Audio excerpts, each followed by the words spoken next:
So today's Monday the 10th of March.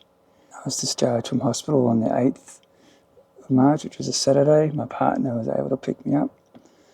I've sort of been feeling, not myself obviously, just pretty weak, not a lot of stamina. I get tired, I guess, like I always did, but I didn't really have any adverse reactions to some of the chemo drugs. The first cycle, which I think was about 4 or 8 hours, and the first day I'd had before with R-CHOP, but this time around I'm having what they call R-ICE. So there's about 3 other drugs, chemo drugs after that, one of which was for 24 hours non-stop.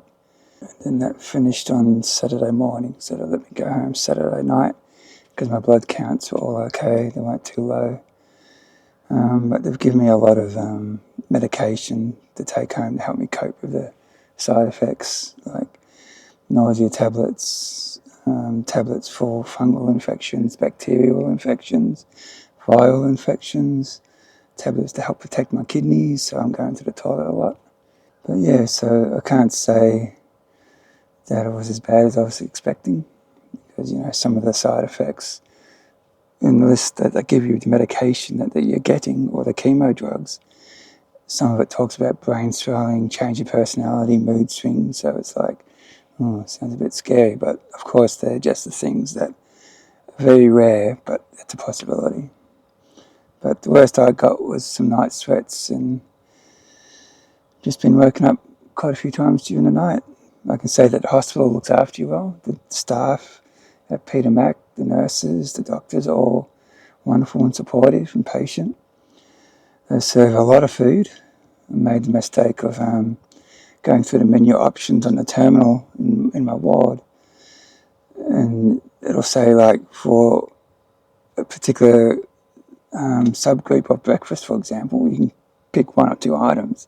So I always picked the max of every subgroup, and then I'd realise only when I got my meal that there was actually a lot of food, just small, pocket size food, but it all added up. So from someone who didn't really have an appetite before he started treatment, only eating 1 main meal a day kind of thing and just snacking, it was quite a lot.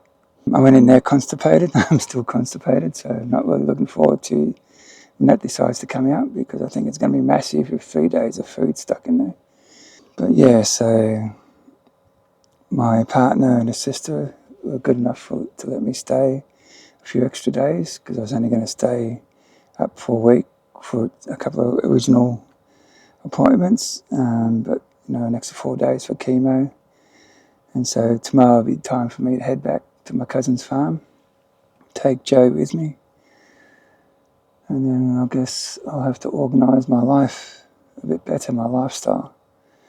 I've got blood tests to do on Tuesday, so on the way out of the city tomorrow morning I'll go to Peter Mac, have my blood test done, because depending on those blood tests I'll need to start taking daily white cell injections, so I need to get that done on the way. And also they want to arrange a follow-up medical or doctor's appointment. So as my understanding is, there'll be another cycle in about 21 days or 3 weeks. And then I spoke to one of the nurses, experienced nurses there, who was very helpful. And I asked about the stem cell side of things, because basically the treatment plan will be that they're going to bombard me with this chemo, get rid of as much of the lymphoma as possible before they extract the stem cells, and they'll be extracting that by putting a little pouch under my skin in my chest that'll go directly into the vein of my heart, and because I need a good flow to extract as many stem cells as I can, compared to going from a drip in your arm. So, and then after that, the second cycle of chemo, I'll be able to just have the chemo put directly in through that port, or whatever you want to call it. But she told me that it'll be 3 weeks in hospital for the stem cells.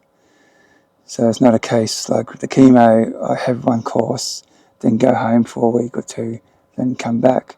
They'll be giving me cyclical, sequential treatment until I guess my white cells are up enough that I'll be okay to move on, because my understanding is that the stem cell transplant or transfusion with my bone marrow is to help rebuild my white cell ability of my immune system once all the chemo has been flushed out. But the stem cell side transplant or whatever is not going to happen until we've got a clear PET scan. So after 2 cycles of ice, we'll have a PET scan, and then if that's clear, they'll go on to the stole treatment. If not, it'll be another cycle of the chemo. So it's just going to be interesting to see how things turn out. The weather here in Australia is quite warm, averaging 32 degrees, so I don't have a lot of good ventilation at the farm with the container that I have my office in, or the van. But I'm picking up a couple of ceiling fans to help cool down the container for Joe and myself. And now that I've started chemo, and I'm still pushing through my edits now, I'm trying to be a lot more productive, because I know I'm always going to be tired and I'm never going to be 100% now. And God knows how much time I have left. So I'm just going to try and look after myself a bit better than I did before. So, which means changing my diet, trying to find something practical for me that when I'm essentially camping full time, what kind of foods I can store and reheat easily. So I'll be getting a lot of canned veggies, packaged foods, that kind of thing, that's trying to eat more healthy more regularly than I have been. And I'll try and do some more exercising as well, riding my bike, a lot more walking. But yeah, today, first cycle, you can probably tell my voice has gone a bit, but not sleeping that well, but the pain in my shoulder seems to be getting a bit better, so it's obviously connected with the lymphoma in my neck, so hopefully that's a good sign that it's working already. I expect in another week I'll start losing what's left of my hair. Not a big loss.